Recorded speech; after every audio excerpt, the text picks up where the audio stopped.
Continues. लेकिन इन celebration के बीच में वो सितंबर का महीना हाईलाइट बना हुआ है। सीरीज की जब से शुरुआत हुई है, बहुत वॉलेटाइल कामकाज और सबको सरप्राइज कर रही है अपने मूव्स के थ्रू। एक बड़ा सरप्राइज सबको आई एम श्योर मिला था ट्यूसडे को, जब सारी एक्सपेक्टेशन से बियॉन्ड गजब का मोमेंटम, गजब की तेजी भारतीय बाजारों में।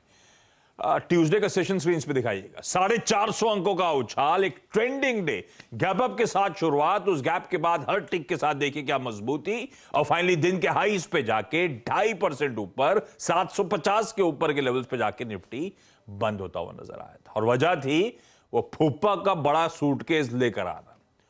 ट्यूसडे को एफआईआईज ने कैश में 4,000 करोड़ रुपए से ज्यादा की, 4,165 करोड़ रुपए की कैश में खरीदारी करी थी। ये फ्लोज थे जो गजब का मोमेंटम, गजब का पुश देते हुए नजर आए। तो कुछ हद तक short covering, in fact long buildup बढ़िया होता हुआ ट्यूसडे के सेशन में देखने को मिला।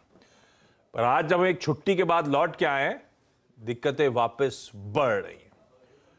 ट्यूसडे को यूएस के मार्केट जब हम क्लोज हो गए तो उसके बाद ट्यूसडे का सेशन, वेडनेसडे का सेशन, दोनों क्यूज हमें डाइजेस्ट करने हैं। और दोनों दिन यूएस में कमजोरी, अच्छी खासे दबाव के साथ दोनों दिन कामकाज होता हुआ नजर आया। प्रोड्यूसर साहब ने हेडलाइन में लिखा है 600 पॉइंट डाउ गिरा था। एक बार तब और अब स्क्रीन पे दिखा दीजिएगा। वो 2 दिन की गिरावट अपनी जगह, उसके ऊपर आज के फ्यूचर्स भी कमजोर।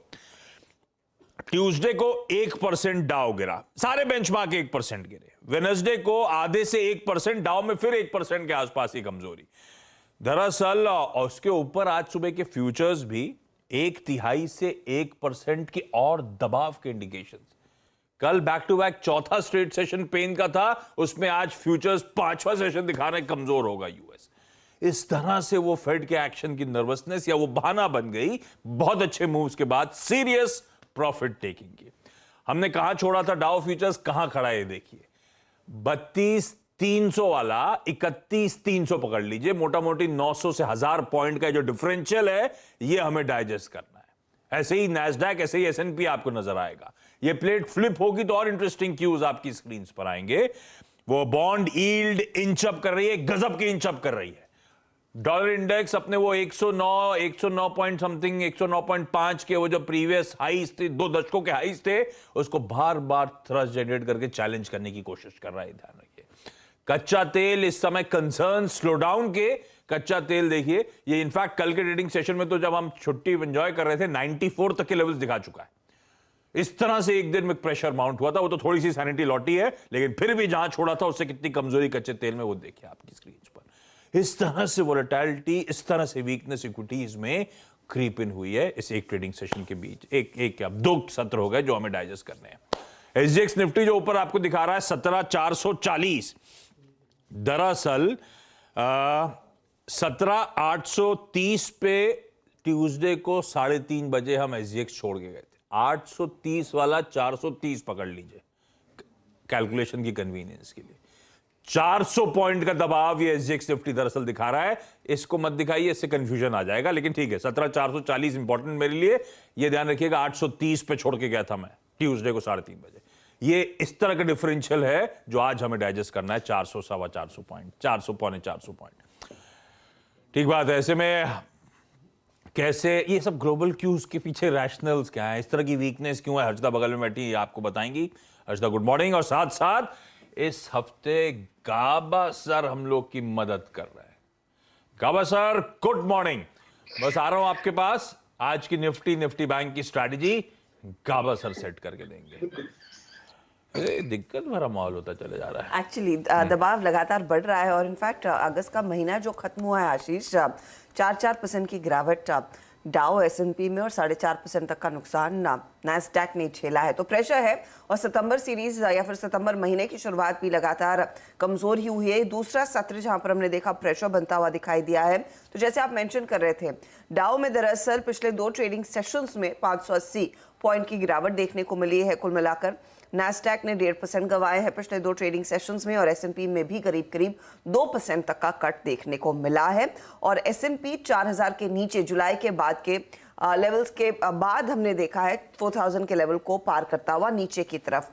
अब अक्रॉस सेक्टर्स प्रेशर देखने को मिला है क्योंकि जो फेडरल रिजर्व का स्टांस है वो हॉकिश रहेगा और कुछ समय तक हॉकिश रहेगा, ये ज्यादातर लोग अब समझ गए हैं, इसीलिए हमने देखा अग्रेसिव कट्स आते हुए दिखाई दिए। दूसरी तरफ कुछ और कंपनी स्पेसिफिक अपडेट्स भी आई हैं तो उसका भी प्रेशर देखने को मिला। लेकिन आपको याद होगा हम ट्यूसडे को बातचीत कर रहे थे कि जो वोटिंग प्रेसिडेंट मेंबर है फेडरल रिजर्व की जो मेंबर है क्लीवलैंड वाली लोरेटा मेस्टर, उनका बयान आना था और लोरेटा मेस्टर ने भी कहा है कि दरअसल जो बेंचमार्क रेट्स है वो लगातार बढ़ते रहेंगे, कुछ समय तक ये स्टांस फेड का जारी रहेगा और उनका अंदाजा है कि अगले साल तक दरअसल 4% के ऊपर ये रेट्स जाते हुए दिखाई देंगे। तो इस बयान के बाद ऑफ कोर्स नर्वसनेस और बढ़ी कि क्लियरली जो स्टांस है वो यही रहने वाला है, उसमें कोई बदलाव नहीं देखने को मिलेगा। न्यूयॉर्क के जो फेड प्रेसिडेंट है जॉन विलियम्स, उन्होंने कहा कि अब कुछ और रिस्ट्रिक्टिव पॉलिसी देखने को मिलती हुई दिखाई देगी डिमांड को स्लो डाउन करने के लिए। तो ये दो जो बयान आए हैं जेरोम पावल की उस भाषण के बाद जो फ्राइडे को हमने सुना था, तो क्लियरली वो सेंटिमेंट बिगड़ा हुआ है। अब देखिए सेक्टर्स जो पिट रहे हैं, एक तो अक्रॉस द बोर्ड हमने देखा है कंजम्पशन थीम पर प्रेशर बना हुआ है। इसके अलावा एनर्जी काउंटर्स, मटेरियल्स, इंडस्ट्रियल्स, इनमें दबाव बनता हुआ दिखाई दिया था ट्यूसडे के सत्र में। कल हमने देखा एनवीडिया के स्टॉक में भारी गिरावट, 4% टूटा। इनफैक्ट आफ्टर मार्केट आज में 6% से ज्यादा का प्रेशर बनता हुआ दिखाई दिया, क्योंकि अमेरिकी सरकार ने कह दिया है एनवीडिया को कि वो चाइना और रशिया को चिप सप्लाई बंद करे। दरअसल एनवीडिया को एक लाइसेंस रिन्यू कराना था, उसमें यह बयान सामने निकल कर आया, तो वो स्टॉक भारी भरकम करेक्ट होता हुआ दिखाई दिया। ये यूएस को लेकर डेटा पॉइंट आया। दूसरी तरफ जो डेटा पॉइंट निकल कर आया है वो यूरोप में, यूरोप का जो इन्फ्लेशन का आंकड़ा है वो रिकॉर्ड हाइस पर उभर कर आया है अगस्त के महीने में 9.1% पर, जुलाई में याद रखिएगा 8.9% के आसपास का था। तो वहां पर हमने देखा प्रेशर बनता हुआ दिखाई दिया और खासतौर से जर्मनी जो सबसे मजबूत इकोनॉमी है यूरोजोन की, वहां पर स्लो डाउन देखने को मिला है। इसीलिए बातचीत अब और बढ़ गई है कि दरअसल यूरोजोन एक रिसेशन में उतरता हुआ दिखाई देगा। ऐसी स्थिति में प्रेशर और बढ़ने वाला है ईसीबी पर जब वो मिलेंगे रेट हाइक्स पर बातचीत करने के लिए। गैस प्राइसेस हम बोल रहे थे कि ध्यान में रखने चाहिए। गैसप्रोम में एज एक्सपेक्टेड जो सप्लाई है नॉर्थ स्ट्रीम 1 का वो रोक दिया है, 3 सितंबर तक सप्लाई नहीं होगी। उसके बाद कितनी बहाल होती है सप्लाई देखना होगा, किस परसेंटेज में वो शुरू करते हुए दिखाई देंगे वो देखना होगा। ये भी सेंटिमेंट को बिगाड़ रहा है यूरोप के पर्सपेक्टिव में।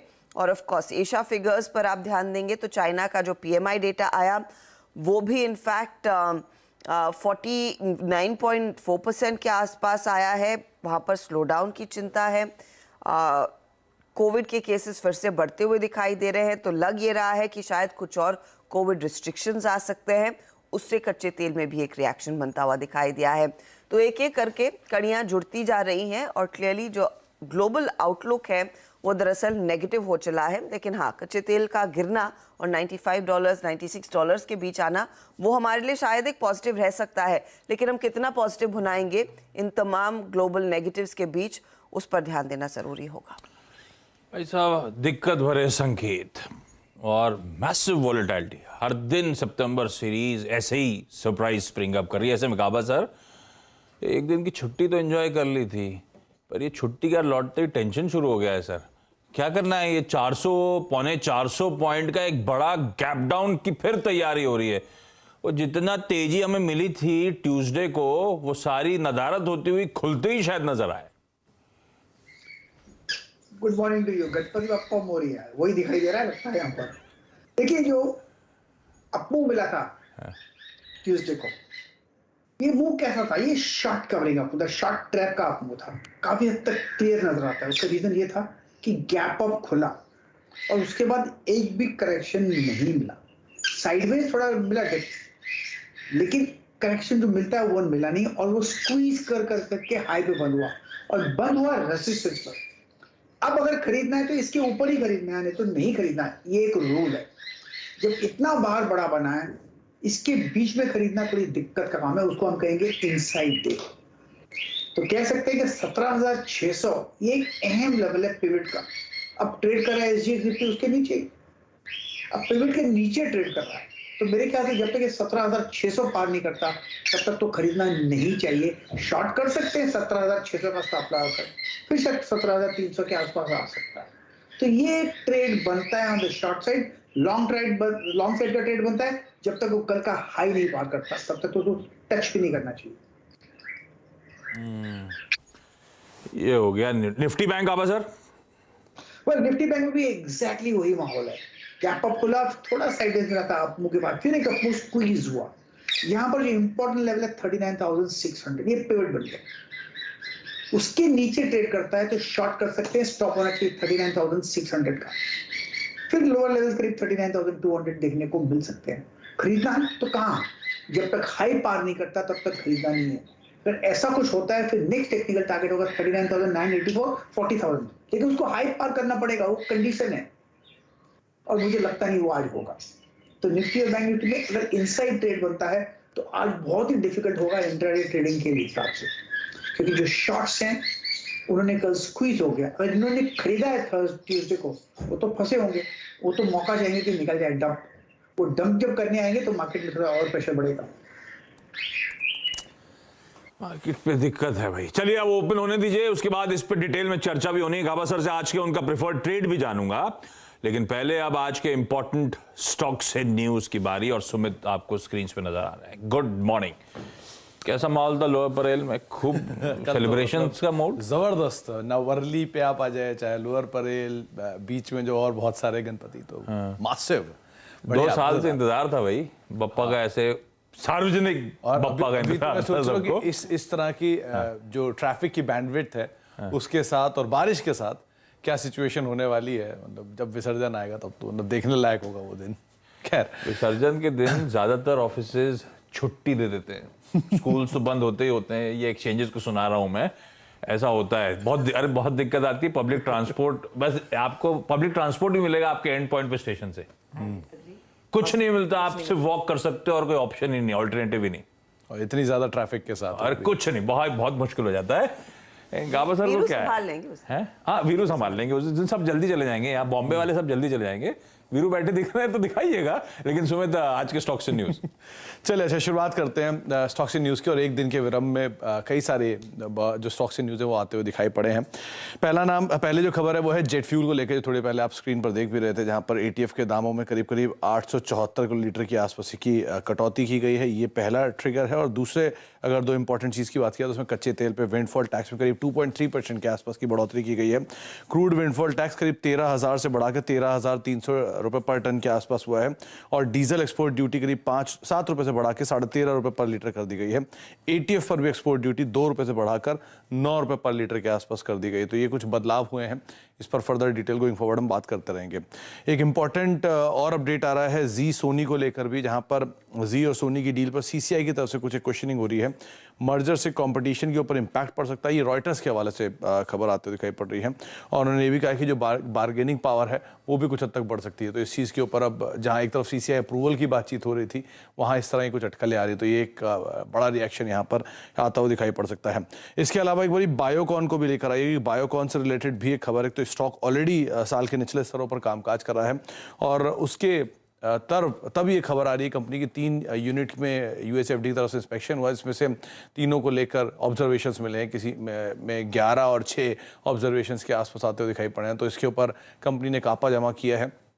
गोइंग फॉरवर्ड देखते हैं कैसे वहाँ से आउटकम आते हैं। तो ये एक बड़ा ट्रिगर बनेगा। लेकिन बायोकॉन ऑलरेडी वीक साइड पर है, उसके बाद ये अपडेट आता हो वहाँ पर भी दिखाई पड़ रहा है। स्पाइस जेट, इसके नंबर्स आए थे। एक बड़ा अपडेट ये भी है जहाँ पे कंपनी के नंबर्स आए। इसके अलावा कंपनी के सीएफओ की तरफ से भी रेजिग्नेशन आता हुआ दिखाई पड़ा है। तो ये 2 बड़े अपडेट हैं। घाटा करीब 485 करोड़ से बढ़ के 780-790 करोड़ रुपये की रेंज में पहुँच चुका है। तो एटीएफ को लेकर अपडेट, कंपनी के सीएफओ का इस्तीफा, साथ साथ कंपनी का घाटा बढ़ना, और 2 प्लेन्स को और यहाँ पर 2 प्लेन से जुड़ा भी कुछ अपडेट वीकेंड में चल रहा था। तो ये कुछ न्यूज़ फ्लो के बीच में स्पाइस जेट के ऊपर आपको नजर रखनी होगी। इसके अलावा पतंजलि, जहाँ पे इन्वेस्टर मीट हुई है कंपनी की, करीब 15 इन्वेस्टर्स मीट हुई है। साथ साथ उन्होंने ये भी कहा कि वो अरुणाचल प्रदेश के अंदर एक बड़ा अपडेट करने जा रहे हैं। तो उस लिहाज से भी आप वहाँ पर नजर बनाकर रख सकते हैं। रखिए भाई इन सारे स्टॉक्स को रेडार पे। आज बढ़िया स्टॉक स्पेसिफिक एक्शन का दिन हो सकता है, जब across the board markets collapse कर रहे हो। शायद एटलीस्ट शुरुआती टिक्स तो वही दिखाएंगे। गावा सर, आज का आपका स्टॉक आइडिया? आज का स्टॉक आइडिया डिफेंसिव बेट है। आपने ऑटो क्षेत्र की बात की कि उसे नंबर्स अच्छे आने वाले हैं, इसलिए मैंने चुना है अशोक लेलैंड। इसमें अगर डिप मिलती है तो बहुत ही अच्छा, फिर 148 का स्टॉप लॉस, अगर डिप नहीं मिलती तो 152 का स्टॉप लॉस। टारगेट मेरे ख्याल से अशोक लेलैंड पर 158 के होने चाहिए। इसका लार्जेस्ट टर्म स्ट्रक्चर बढ़िया है, शॉर्ट टर्म में देखा जाए तो स्ट्रक्चर वो भी अच्छा है और अपो भी मिला 2 दिन से, तो इसमें तेजी तो है। तो यस, अशोक लेलैंड गजब है भाई। अशोक लेलैंड गावस्कर ने बहुत बार ट्रेड करवाया पिछले 1 महीने में और हमेशा बहुत अच्छे ट्रेड स्पैन आउट हुए हैं। अभी भी कन्विक्शन इसी स्टॉक के साथ। एक गावस्कर का वो बैकग्राउंड स्कोर दिखाइए, पीछे का आवाज दिखाइए जरा। गावस्कर, आज कौवों की जगह और भी कोई बर्ड्स की आवाज आ रही है।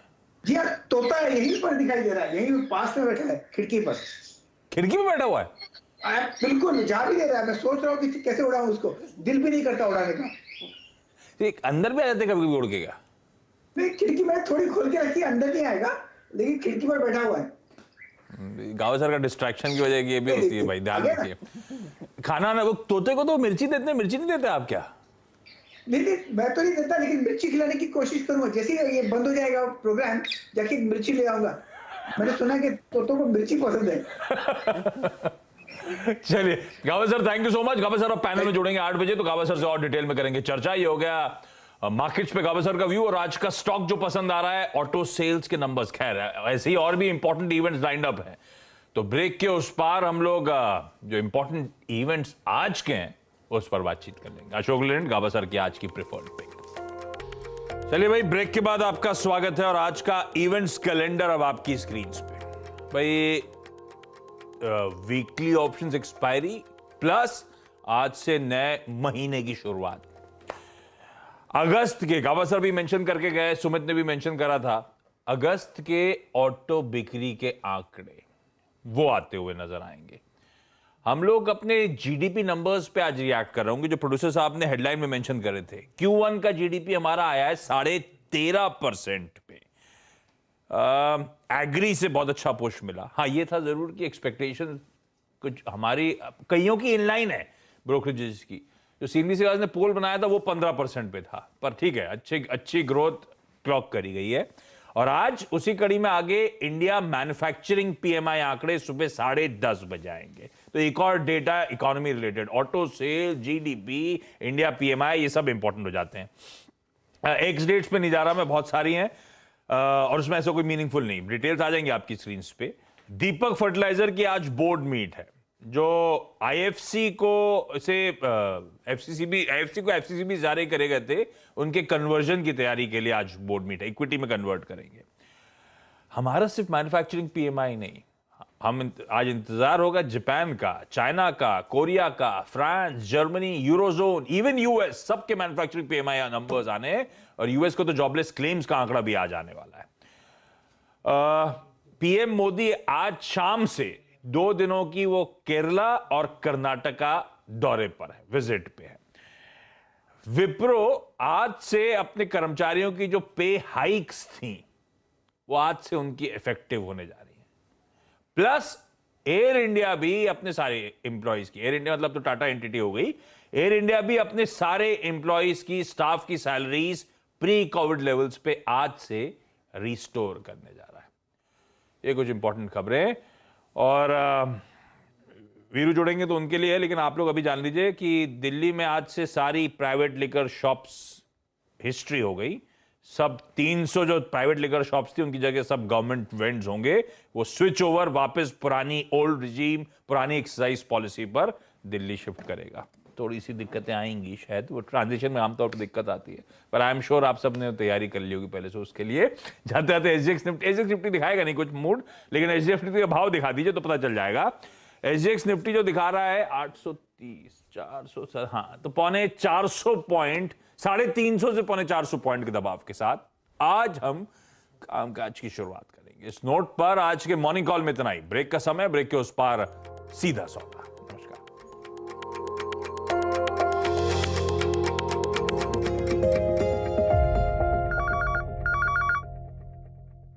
There are the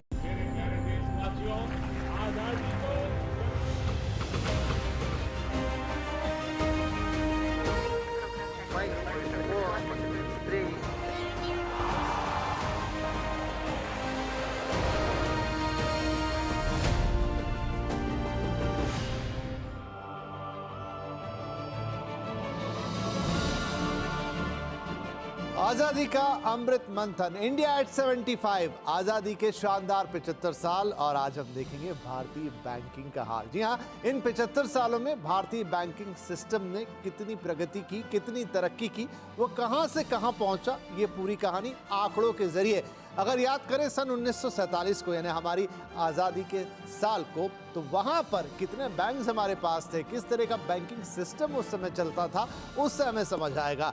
1947 में 97 शेड्यूल बैंक्स भारत में मौजूद थे। उसी तरह नॉन शेड्यूल बैंक्स की संख्या पर नजर डालें तो वो थी 557।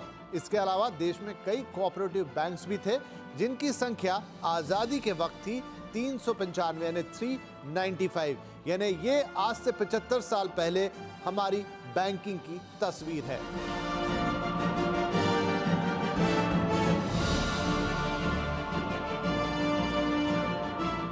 आइए अब देखते हैं कि आज यानी सन 2022 में हमारा बैंकिंग सिस्टम कहां पहुंचा है, कितनी तरक्की की है इसने और ये कितना विशाल हो गया है। आज सरकारी बैंकों की संख्या है 12 और प्राइवेट बैंक है हमारे पास 22। याद रखना होगा कि इस बीच बैंकों का राष्ट्रीयकरण भी हुआ, फिर एक बार प्राइवेटाइजेशन का दौर शुरू हुआ और ये नंबर हमारे सामने है। इसके अलावा स्मॉल फाइनेंस बैंक की बात करें तो वो है 11 और पेमेंट बैंक जो कि एक नया फिनोमेना है वो है 4। रीजनल रूरल बैंक्स की संख्या है 43 यानी 43 और विदेशी बैंकों की संख्या है 46। तो ये है अभी के बैंकिंग का हाल। लेकिन कोऑपरेटिव बैंक्स, उनकी संख्या में बड़ा इजाफा हुआ है।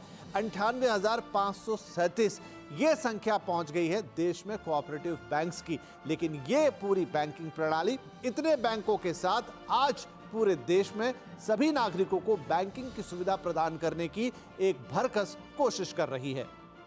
तो आइए कुछ आंकड़ों से समझेंगे कि हमने कहां से कहां तक का सफर तय किया है। बैंक डिपॉजिट से शुरुआत करते हैं। 1947 में हमारे पास महज